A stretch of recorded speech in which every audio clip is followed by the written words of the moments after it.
അപ്പോൾ AI മാത്രം പഠിച്ചാൽ പോരാ, AI അപ്ലൈ ചെയ്യാൻ പഠിക്കണം. അത് എവിടെയാണ് അപ്ലൈ ചെയ്യണം? മെഡിസിനാണോ അപ്ലൈ ചെയ്യണം?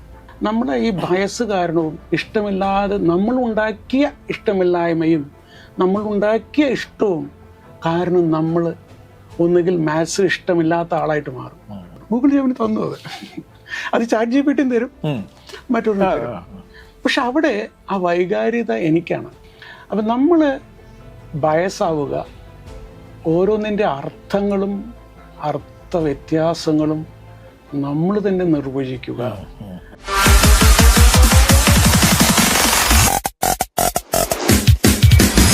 ഇതൊക്കെ പറയുമ്പോഴും നമ്മൾ മനുഷ്യൻ എന്ന് പറഞ്ഞാൽ കുറച്ചും കൂടി വൈകാരികമായിട്ടാണല്ലോ പലതിനെയും സമീപിക്കാറ്. അപ്പം ഈ വൈകാരികമായി സമീപിക്കുകയാണ് പലതും നമ്മൾ ഉണ്ടാകുന്നത്, പ്രത്യേകിച്ച് സാഹിത്യമൊക്കെ ഉണ്ടാകുന്നത് അങ്ങനെയാണ്, പാട്ടുണ്ടാകുന്നത് അങ്ങനെയാണ്. അത്തരം ഏരിയയിൽ കൂടി ഇത് ഉപയോഗിക്കാൻ പറ്റുന്നൊരവസ്ഥ ഉണ്ടാവും. എൻ്റെ അമ്മ 12ാമത്തെ വയസ്സിൽ മരിച്ചു. അപ്പോൾ അമ്മയില്ലാത്ത എപ്പോഴും ഒരു വിഷമമാണ്. ചെറിയമ്മയും വലിയമ്മയും നന്നായിട്ട് നോക്കിയിട്ടുണ്ട് അവരൊന്നും, എങ്കിലും അമ്മയാണല്ലോ. അതെ. അപ്പോൾ ഞാനിപ്പോൾ നാളെ ഇവിടെ ഒരു പ്രോഗ്രാമുണ്ട്. ആദ്യം അതിൽ പറയാൻ പോകുന്നത് എൻ്റെ അമ്മയെ പറ്റിയിട്ടുള്ളൊരു കവിത. ഞാനല്ല എഴുതിയത്, ഗൂഗിൾ ജെമിനിയാണ്. അപ്പോൾ ഞാൻ അതിന് ഫീഡ് ചെയ്ത് കൊടുത്തു. Craft A poem about my late mother who left me when I was 12 years old. ഞാൻ ഈ മലയാളത്തിൽ പറയാം. അപ്പോൾ അതിൽ അമ്മയില്ലാത്ത അവസ്ഥയുള്ളത് കൊണ്ട് ഞാൻ അമ്മയെ തേടി എല്ലാവരിലും തേടുകയാണ്. ആ തേടുമ്പോൾ എനിക്ക് ഒരു പൂർണ്ണത വരുന്നില്ല. പക്ഷേ ഒരു സമയത്ത് ഉള്ളിൽ നിന്ന് പറയുകയാണ്, ഞാൻ നിൻ്റെ കൂടെ ഇല്ലേ, ഞാൻ തന്നെയല്ലേ നീ എന്ന രീതിയിൽ അമ്മ നിൻ്റെ കൂടെ ഉണ്ട്, എല്ലാം നന്നാവും പറഞ്ഞിട്ട്. ഇത് ഞാൻ പ്രോസായിട്ട് എഴുതി കൊടുത്തിട്ട് ഗൂഗിൾ ജെമിനിയോട് പറഞ്ഞു എനിക്കൊരു പോയം ഉണ്ടാക്കി തരാൻ പറഞ്ഞു. ഗൂഗിൾ ജെമിനി തന്നു അത് ചാറ്റ് GPT തരും, മറ്റൊരു തരും. പക്ഷെ അവിടെ ആ വൈകാരികത എനിക്കാണ്. അത് വൈകാരികമായ ഒന്നും ഉണ്ടാവില്ല, അത് വളരെ യാന്ത്രികമാണ്.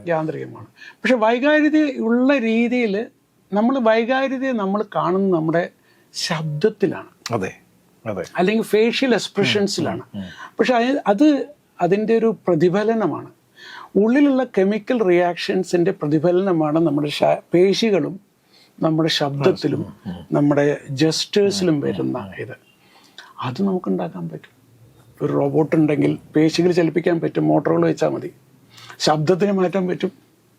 കൈ കൊണ്ടുള്ള ആംഗ്യ ഭാഷയും കാലുകൊണ്ടുള്ളതും ദേഷ്യപ്പെടലും കാലുകൊണ്ട് ചവിട്ടലും ഒക്കെ നമുക്ക് ചെയ്യാൻ പറ്റും. പക്ഷെ അത് കെമിക്കൽ റിയാക്ഷൻ കൊണ്ടാവണമെന്നില്ല. പിന്നെ എന്തുകൊണ്ടാണ് ഇപ്പോൾ ഒരാൾ ഒരു രസകരമായിട്ടൊരു സംഭവം ഉണ്ടായി. ഞാൻ എവിടുത്തെന്ന് പറയുന്നില്ല. ഒരു പ്രൊഫസറുണ്ട്. അപ്പോൾ കുട്ടികൾ ശരിക്കും കാര്യങ്ങൾ ചെയ്തിട്ടില്ലെങ്കിൽ ഒരു മോശപ്പെട്ട വാക്ക് ഉപയോഗിക്കും. അപ്പോൾ കുട്ടികളെല്ലാവരും കൂടി കംപ്ലയിൻറ്റ് ചെയ്തു. അപ്പോൾ മാനേജ്മെൻറ്റ് പറഞ്ഞു ആ വാക്ക് ഉപയോഗിക്കരുതെന്ന് പറഞ്ഞു. പിറ്റേ ദിവസം ക്ലാസ്സിൽ നിന്നു, ഇനി ഞാൻ ആ വാക്ക് ഉപയോഗിക്കില്ല, ആ വാക്കിന് പകരം ഞാൻ റോസ് എന്നേ പറയുള്ളൂ, my dear roses, roses and roses ഇനോ. പക്ഷേ ഞാൻ കുട്ടികളെ മനസ്സിലാക്കി പറ്റിയതാ. അപ്പോൾ ചില വാക്കുകൾ, ഇപ്പോൾ ചില ഭാഷ നമുക്ക് അറിയില്ലെങ്കിൽ അവർ മോശപ്പെട്ട വാക്ക് നമ്മൾ ചിരിക്കും, നമുക്കറിയില്ല. നമ്മൾ ഇൻ്റർപ്രറ്റ് ചെയ്യുന്ന രീതിക്ക് അനുസരിച്ചിട്ടാണ്, നമ്മൾ കൊടുക്കുന്ന പ്രാധാന്യം അനുസരിച്ചിട്ടാണ് നമുക്ക് വേദനിക്കോ ഇല്ലയോ എന്ന്. അതുകൊണ്ട് ചില സന്യാസിവര്യന്മാർ എന്ത് വന്നു കഴിഞ്ഞാലും ഒരു പ്രശ്നമില്ല എന്ന് നമ്മൾ സ്ഥിതപ്രജ്ഞ എന്ന രീതിയിൽ നമ്മൾ പറയാറുള്ളത്. അപ്പം നമ്മൾ ബയസാവുക, ഓരോന്നിൻ്റെ അർത്ഥങ്ങളും അർത്ഥവ്യത്യാസങ്ങളും നമ്മൾ തന്നെ നിർവചിക്കുക. അത് ചില ആൾക്കാർക്ക് ചില വാക്കുകളോ ചില പ്രവൃത്തികളോ കണ്ടു കഴിഞ്ഞാൽ പെട്ടെന്ന് അവരതിനോട് റിയാക്ട് ചെയ്യാവുന്ന ഒരു ഹാബിച്വേഷൻ ഉണ്ടാവുക. ഇങ്ങനെയാണ് നമ്മൾ അതിന് പ്രതികരിക്കുന്നത്. അതുപോലെ നമ്മളത് എങ്ങനെ ഡാറ്റ വരുമ്പോഴാണ് ഇപ്പം പ്രഹ്ലാദ് മോശമായിട്ട് പെരുമാറിയത്, അതുപോലെ നമുക്ക് പ്രോഗ്രാം ചെയ്യാൻ പറ്റും. അപ്പോൾ AI അതുപോലെ പെരുമാറും, അല്ലെങ്കിൽ റോബോട്ടും പെരുമാറും. അത് റോബോട്ടിൻ്റെ കുഴപ്പമോ AIയുടെ കുഴപ്പമല്ല, ശരിക്കും വെച്ചാൽ മനുഷ്യൻ്റെ കുഴപ്പമില്ല. മനുഷ്യൻ ഇത് ഉണ്ടാവുന്നത് ഈ ഭാഷയിലെ അർത്ഥത്തിൻ്റെ ഡെഫിനേഷൻ അനുസരിച്ചിട്ടാണ്. അപ്പം നമ്മുടെ കുട്ടിയെ ഒരു വിളക്കിൻ്റെ അടുത്ത് പോയാൽ വേണ്ടാന്ന് പറയും പണ്ടത്തെ. ശരിക്കും കുട്ടി നോക്കിക്കഴിഞ്ഞാൽ ചൂട് അനുഭവിച്ചാലാണ് കുട്ടിക്ക് എന്നെ ഉപയോഗിച്ചറിയാൻ പറ്റും. പക്ഷെ അത് കുട്ടി നോക്കാതെ കൂടെ തന്നെ കുട്ടിക്ക് പേടി ഉണ്ടാക്കാൻ പറ്റും, നമ്മൾ പേടിപ്പിച്ചിട്ട്. അതുപോലെ തന്നെ ചില മരുന്നുകൾ പ്ലേസിബോ എഫക്റ്റ് ഒക്കെ എന്ന് പറഞ്ഞിട്ട് മെഡിസിനുണ്ട്. അത് വിചാരിച്ചു കഴിഞ്ഞാൽ അതങ്ങ് തോന്നും. നമ്മൾ പറയാറില്ലേ, കഷണ്ടി മാറ്റണമെങ്കിൽ കുരങ്ങനെ ആലോചിക്കാതെ തൈലം പുരട്ടെന്ന് പറയുന്നത് കുരങ്ങനെ ആലോചിക്കാൻ പറ്റില്ല. അതൊരു കണ്ടീഷനിങ് ആണ്.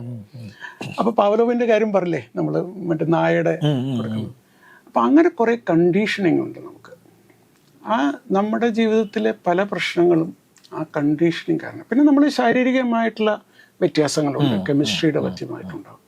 അപ്പം അതിനൊക്കെ നമുക്ക് AI കൊണ്ടുവരാൻ പറ്റുമെങ്കിൽ അവിടെ വൈകാരികത ഉണ്ട് എന്ന് മറ്റുള്ളവർക്ക് തോന്നിക്കും. അപ്പം എനിക്ക് നിങ്ങളോട് നല്ല ദേഷ്യം ഉണ്ടെങ്കിൽ എനിക്ക് ചിരിച്ചിരിക്കാൻ പറ്റും, നിങ്ങൾക്ക് അറിയില്ല. അതെ അതെ, മനസ്സിലെന്താണുള്ളത് നമുക്ക് തിരിച്ചറിയാൻ പറ്റില്ല.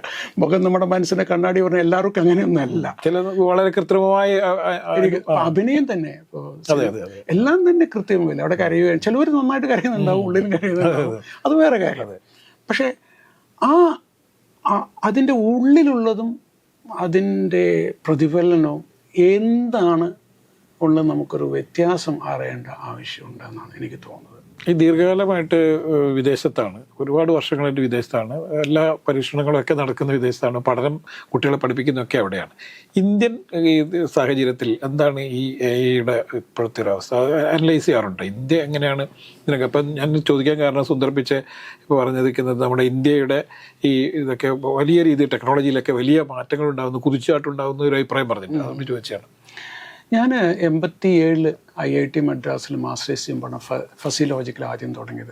പിന്നെ 2 വർഷം കഴിഞ്ഞിട്ട് PhD തുടങ്ങി, ഇപ്പം ന്യൂറോ ഫസിൽ തുടങ്ങി. ഇപ്പോൾ അന്ന് തന്നെ ഇവിടെ AI-യിൽ റിസർച്ച് ഉണ്ട്. ഇപ്പോൾ Bangalore centre for artificial intelligence and robotics കുറേ കാലങ്ങൾക്ക് മുന്നേ തുടങ്ങിയതുണ്ട്. പക്ഷെ നമ്മൾ സാധാരണ ജനങ്ങൾക്കോ പത്രങ്ങൾക്കോ അല്ലെങ്കിൽ ഒരു പൊതുവെ സംസാര വിഷയമല്ലായിരുന്നു ഇതാണ്. അത് പല രാജ്യങ്ങളും അങ്ങനെയായിരുന്നു. പക്ഷേ ചില രാജ്യങ്ങൾ ഇത് നേരത്തെ കൂട്ടി അറിയാൻ തുടങ്ങി. ഇപ്പോൾ സിംഗപ്പൂരെ സംബന്ധിച്ചിട്ട് എല്ലാവരും AI പഠിക്കേണ്ട ഒരു ആവശ്യം, AI എന്താണെന്ന് അറിയണം, പ്രോഗ്രാം ചെയ്യാൻ അറിയണം എന്നല്ല പറയുന്നത്, AI എന്താണെന്ന് അറിയണം. നമുക്ക് ഏറ്റവും വേണ്ടത് ജനറൽ നോളജ് എന്താണെന്നും എങ്ങനെ അതിനെ ഉപയോഗിക്കാമെന്ന് അറിഞ്ഞാൽ തന്നെ പകുതി കാര്യങ്ങൾ ശരിയാവുന്നതാണ്. അപ്പോൾ AI-യിൽ ഈ അടുത്ത കാലത്താണ് ഇന്ത്യയിൽ പത്രങ്ങളിലും പല പ്രമുഖരും ഇതിൽ സംസാരിക്കാൻ തുടങ്ങിയപ്പോഴാണ് ഇതെല്ലാവർക്കും അറിയുന്നൊരു വിഷയമായിട്ട് മാറിക്കൊണ്ടിരിക്കുകയാണ്. അപ്പോഴാണ് ഇപ്പോൾ മാറ്റങ്ങൾ ഉണ്ടാകുന്നത്. ഇപ്പോൾ എൻജിനീയറിംഗ് എടുക്കുക, പല സ്പെഷ്യലൈസേഷൻസ് ഉണ്ട്, മെക്കാനിക്കൽ, ഇലക്ട്രിക്കൽ, ഇലക്ട്രോണിക്സ്, കമ്പ്യൂട്ടർ എന്ന് പറഞ്ഞിട്ട്. ഇതൊക്കെ പണ്ട് ഇങ്ങനെ ഐസൊലേറ്റഡ് ആയിട്ട് നിൽക്കുന്ന ഒരു വിധത്തിലാണ് അതിനെ മുഴുവൻ ശരിയല്ലെങ്കിലും കുറേയൊക്കെ ഉള്ളത്. പക്ഷേ AI വരുമ്പോൾ നമുക്ക് AI സിവിൽ എഞ്ചിനീയറിംഗ് അപ്ലൈ ചെയ്യണമെങ്കിൽ സിവിൽ എഞ്ചിനീയറിംഗ് അറിഞ്ഞിരിക്കണം കുറച്ചെങ്കിലും. എല്ലാം അറിയണമെന്നല്ല, ബേസിക് അറിഞ്ഞിരിക്കണം. അത് എങ്ങനെയാണ് അവിടുത്തെ കാര്യങ്ങൾ ചെയ്യുന്നത്. ഇപ്പം ഞാനൊരു പ്രോജക്റ്റ് ചെയ്യുന്ന അതാണ് ടാക്സോണമി ഓഫ് ആക്ടിവിറ്റീസ്. ഇന്നത് കഴിഞ്ഞത് ഇന്നത് ചെയ്യാൻ പറ്റുള്ളൂ, അല്ലാതെ എവിടുന്നെങ്കിലും എന്തെങ്കിലും ചെയ്യാൻ പറ്റില്ല. അതിനൊരു സീക്വൻസ് ഉണ്ട്, പിന്നെ അത് സ്റ്റാൻഡേർഡ്സ് ഉണ്ട്, കുറേ അതിൻ്റെ സേഫ്റ്റി റിലേറ്റഡ് ആയിട്ടുണ്ട്, പിന്നെ അതിൻ്റെ ഒരു ബീമാണെങ്കിൽ അതിൻ്റെ സ്ട്രക്ചറലായിട്ടുണ്ട്. ഇതൊക്കെ നമുക്ക് അറിഞ്ഞിരിക്കേണ്ട ആവശ്യമുണ്ട്. അപ്പോൾ AI മാത്രം പഠിച്ചാൽ പോരാ, AI അപ്ലൈ ചെയ്യാൻ പഠിക്കണം. അത് എവിടെയാണ് അപ്ലൈ ചെയ്യണത്? മെഡിസിനാണോ അപ്ലൈ ചെയ്യണത്? ഇപ്പോൾ എനിക്ക് മെഡിക്കൽ ഡാറ്റ കിട്ടിയപ്പോൾ എനിക്ക് കുറേ പഠിക്കണം. എന്താണ് കോമോർബിഡിറ്റി, എന്താണ് അക്യൂട്ട് റെസ്പിറേറ്ററി ഡിസീസുകൾ, എന്താണ്, അല്ലെങ്കിൽ വേറെ വിഷയങ്ങൾ വരുമ്പോൾ ഇതിനെ എങ്ങനെയാണ് ബാധിക്കുക. പക്ഷേ ഇതൊക്കെ നമുക്ക് പഠിക്കാൻ പറ്റുന്നതാണ്. എനിക്ക് തോന്നലുണ്ടായിരുന്നു എനിക്ക് ചിലത് മാത്രമേ പഠിക്കാൻ പറ്റൂ, അങ്ങനെയൊന്നുമില്ല. നമ്മുടെ ഈ ബയസ് കാരണവും ഇഷ്ടമില്ലാതെ നമ്മളുണ്ടാക്കിയ ഇഷ്ടമില്ലായ്മയും നമ്മളുണ്ടാക്കിയ ഇഷ്ടവും കാരണം നമ്മൾ ഒന്നുകിൽ മാത്സ് ഇഷ്ടമില്ലാത്ത ആളായിട്ട് മാറും, അല്ലെങ്കിൽ ഫിസിക്സ് ഇഷ്ടമുള്ളതായിട്ട് വരും, അല്ലെങ്കിൽ സോഷ്യൽ സയൻസ് ഇഷ്ടപ്പെടുന്ന ആൾക്കാരുണ്ടാവും. അപ്പം അതിൽ നമ്മുടെ ചിന്താഗതിയുണ്ട്. നമ്മൾ ചെറുപ്പത്തിന് ഫീഡ് ചെയ്ത് വെച്ചാൽ ഒരു കുഴപ്പമില്ല. അതിനൊരു 2 വശമുണ്ട്. നമ്മൾ ഈ ബയോളജിക്കൽ ടേംസ് പറയുമ്പോൾ ഫിനോടൈപ്പ്, ജിനോടൈപ്പ്. ജിനോടൈപ്പ് പറഞ്ഞാൽ ജനിതകമായിട്ട്, ഫിനോടൈപ്പ് പറഞ്ഞാൽ സാഹചര്യം. അപ്പോൾ ഞങ്ങൾ ഈ ബ്രെയിൻ മാപ്പിംഗ് ചെയ്യുന്നുണ്ട്. ബയോളജിക്കൽ അല്ല കേട്ടോ, മെഡിക്കൽ അല്ല, നമ്മുടെ thinking preference and behaviour preference പറയും. കുട്ടികളെ ലീഡർഷിപ്പ് ട്രെയിനിങ് ഞാൻ എൻ്റെ ചെയ്തിട്ടുണ്ട്, എൻ്റെ മകനെ ചെയ്തിട്ടുണ്ട്. അപ്പം അതിലുള്ളത് എനിക്ക് ചില കാര്യങ്ങളിൽ നാച്ചുറലായിട്ടില്ല, ചിലതിൽ ഞാൻ വളരെ ഡോമിനേറ്റിംഗ് ആണ്. എല്ലാവർക്കും അങ്ങനെ ആവണമെന്നില്ല. ഇപ്പം എൻ്റെ മകൻ്റെ ഒരുപോലെ ആവണമെന്നില്ല. പക്ഷെ ഞങ്ങളുടെ കേസിൽ അങ്ങനെ ആയിപ്പോയി. അപ്പം ഞങ്ങൾക്കുള്ള ചില വ്യത്യാസങ്ങളുണ്ട്. ഞാൻ ഒരു ചിട്ടയായ ക്രമത്തിൽ നല്ല കുട്ടി, മുടി വെട്ടിയിട്ട് ഇങ്ങനെ ഇരിക്കുന്ന കുട്ടിയായിട്ട് എൻ്റെ തറവാട്ടിൽ വളർത്തിയതുകൊണ്ട് ഞാൻ ചിട്ടയുണ്ടായി. പക്ഷെ നാച്ചുറലായിട്ട് എൻ്റെ ചിന്തയ്ക്കോ ഇതിന് ചിട്ടയില്ലാത്ത വ്യക്തിയാണ്. പക്ഷെ എൻ്റെ പ്രസൻറ്റേഷനോ എൻ്റെ ഷർട്ടോ ബാക്കിയുള്ള കാര്യങ്ങളോ ഒക്കെ കഴിഞ്ഞാൽ ചിട്ട വേണമെന്ന് ആഗ്രഹിക്കുന്നു. ബാഹ്യമായ ഒരു അതെ, അതെന്താണെന്ന് വെച്ചാൽ എൻ്റെ കഴിവില്ലാത്ത കാര്യത്തിന് ഞാൻ ശ്രദ്ധ കൂടുതൽ കേന്ദ്രീകരിച്ചിട്ട് ഞാൻ അവിടെ കഴിവുണ്ടെന്ന് കാണിച്ചു കൊടുക്കും. പക്ഷെ അതിന് എടുക്കുന്ന സമയം കൂടുതലാണ്.